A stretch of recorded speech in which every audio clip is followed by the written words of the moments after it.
KT, it was quite something to watch President Trump and the Prime Minister of Australia there. The questions were heated, and there were some times where we weren't sure President Trump was going to agree to make the investments needed in Australia, but he did.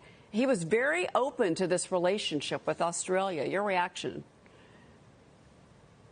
You know, it's as big as rare earth minerals is as a subject and a topic, and something we need to solve like yesterday. We've got to, do it very, very quickly.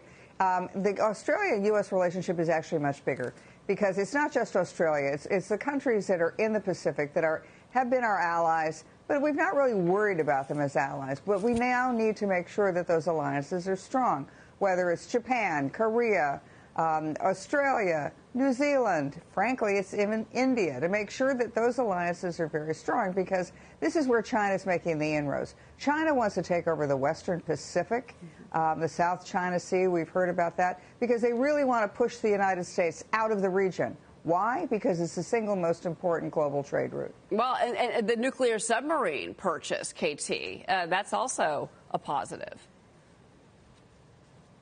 Yeah, and this is all part of the same thing. I mean, the rare earth minerals, it turns out that they're not all that rare. They're all over the place. The United States was the leader of rare earth minerals 25 years ago. We just took our eye off the ball. And then we let the whole thing be over-regulated. And China did have a plan. Their plan was if anybody in the world had rare earth minerals, China would buy them, bring them back to China, refine them, sell them to the world. So that now China really controls 97% of the world's rare earth minerals. The other thing they would do is if any company anywhere in the world, like in the United States, for example, wanted to get into the rare earth minerals business, China would flood the zone. They would drive them out of business. And then finally, because of the over-regulation, really, of the Biden administration, the Obama administration, all the advantages we had in our natural resources were dissipated. Because why? Because they over-regulated. They wouldn't build roads to the places. They just, as if American natural resources were something we shouldn't be exploiting.